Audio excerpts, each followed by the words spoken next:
Iya, terima kasih Anda masih menyaksikan Gapai Kemuliaan. Kita lanjutkan kembali pembahasan kita bersama Kiai Haji Muhammad Faiz. Nah, Kiai, ini belakangan ada film nih Kiai yang Ya, kemudian disuguhkan pada masyarakat, judulnya Siksa Kubur. Nah, mungkin ini menggelitik juga bagi ya, kita ya untuk mengetahui bagaimana sebetulnya konsep siksa kubur ini ya, dalam hukum Islam, Kiai. ya.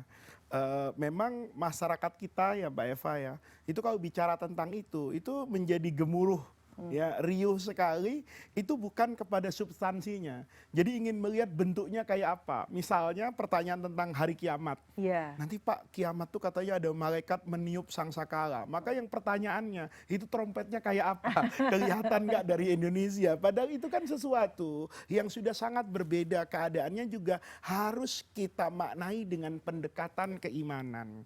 Oleh karena itu ketika ada pertanyaan tentang konsep siksa kubur, maka dalam akidah Ahlus Sunnah wal Jamaah, kita ini biasa melakukan doa, Mbak Eva, doa kepada orang yang sudah meninggal. Di antara doa yang kita hafal dari kecil itu, selalu di atas makam itu, para pendoa itu mengatakan, ya Allah, jadikan kubrohu, kuburan orang yang wafat ini, raudhotan min riyadil jannah. Jadikan dia seperti taman surga. Wala taj'alha hufratan min hufarin niron. Jangan jadikan kuburan ini seperti lubang bara api dari api neraka. Itu menunjukkan bahwa keyakinan bahwa di alam kubur setiap orang itu bisa mendapatkan kenikmatan dan juga bisa mendapatkan siksa, bagian dari akidah Ahlus Sunnah wal Jamaah. Oleh karena itu para pemirsa, dulu waktu saya ngaji, kata guru saya, siksa kubur ataupun kenikmatan kubur itu bagian dari al-iman bil ghaib. Iman kita terhadap sesuatu yang gaib yang tidak bisa kita lihat.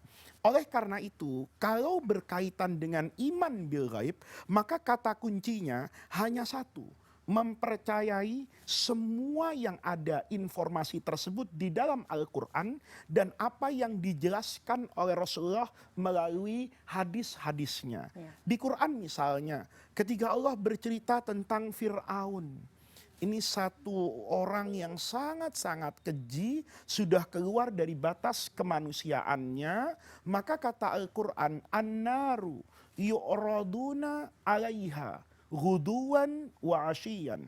Api neraka itu yang panas itu oleh Allah itu disiramkan kepada keluarga Fir'aun.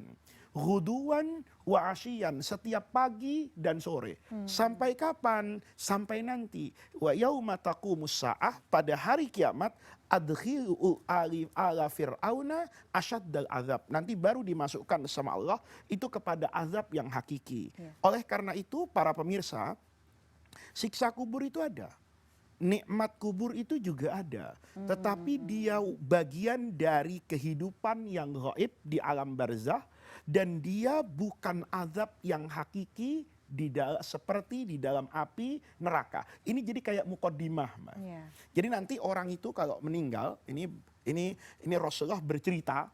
Jadi kalau orang itu sudah masuk di alam kubur nanti, ya, maka akan datang malaikat kan, yang akan fit and proper kalau bahasa mudahnya. Ini orang ke surga atau ke neraka. Datang malaikat. Malaikat itu datang sesuai dengan profil orang ini. Kalau orang ini adalah orang yang soleh, maka malaikatnya itu dengan rupa yang sangat baik, kemudian perilaku yang sangat halus, ya, mendudukkan orang itu dengan sangat lembut. Nah, para pemirsa tidak perlu bertanya kepada saya bagaimana mendudukkannya itu. Bukankah dia diikat di dalam kain kafannya? Bukankah dia kemudian ditutup oleh tanah? Ini adalah kehidupan yang berbeda. Itu adalah urusan Allah Subhanahu wa Ta'ala. Kewajiban kita cuma beriman. Dia ditanya oleh malaikat. Kata malaikat itu, malaikatnya kan bertanya man robbuka. Itu pertanyaannya sudah bocor. Jawabannya sudah belajar. Mbak Eva mungkin mulai dari TK juga sudah tahu itu. Betul. Tetapi nanti hanya orang yang beriman yang mampu menjawab. Yang tidak beriman tidak mampu menjawab. Kalau lulus dari ujian ini fit and proper itu, maka kata malaikat bersyukurlah kamu. Kalau kamu tidak lulus, tempatmu itu di neraka. Diperlihatkan Mbak Eva.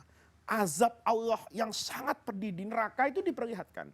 Tapi kamu beruntung mendapatkan rahmat dari Allah, diganti panasnya api neraka itu dengan istana yang luar biasa di surga. Maka jenazah tadi itu, mayat tadi itu langsung tersenyum dan berkata, Rabbi aqimis sa'ah.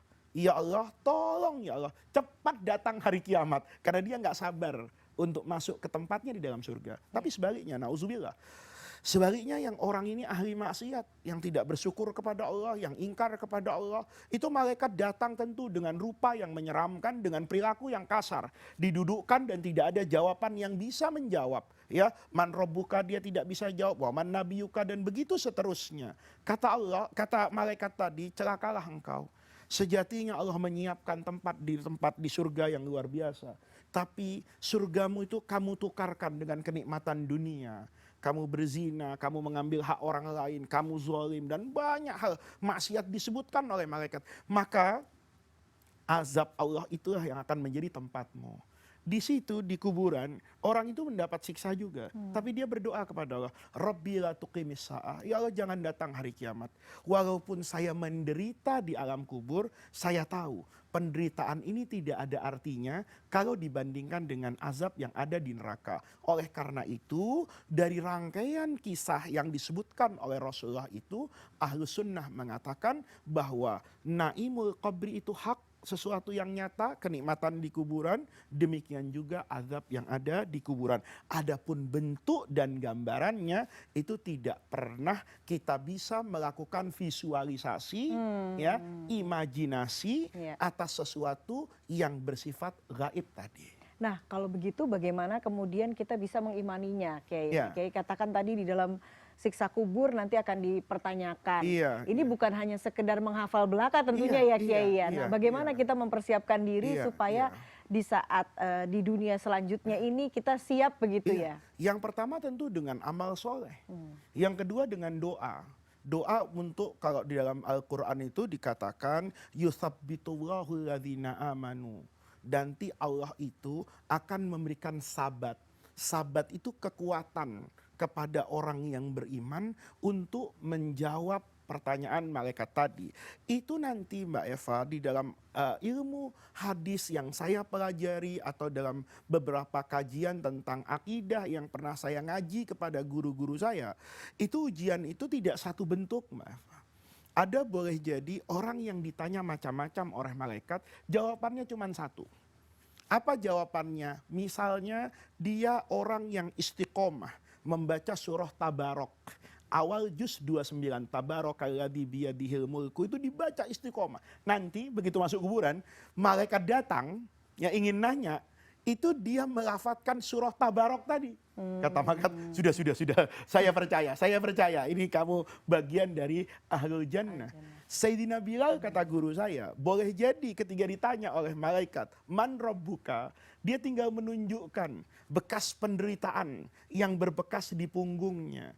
Dia katakan, wahai malaikat, punggung ini menjadi saksi betapa saya mempertahankan qul huwallahu ahad, keesaan Allah. Saya disiksa oleh majikan saya Umayyah itu di Mekah, saya cukup menjawab ahadun ahad, ahadun ahad, hanya karena Allah yang Maha Esa. Nah, itu diantara Mbak Eva, kata guru saya, kamu kalau hidup itu harus punya amal soleh yang bisa kamu andalkan nanti kalau kamu bertemu dengan Allah Subhanahu wa Ta'ala. Mbak Eva misalnya punya baju nih, baju ini khusus hanya dipakai untuk sholat malam.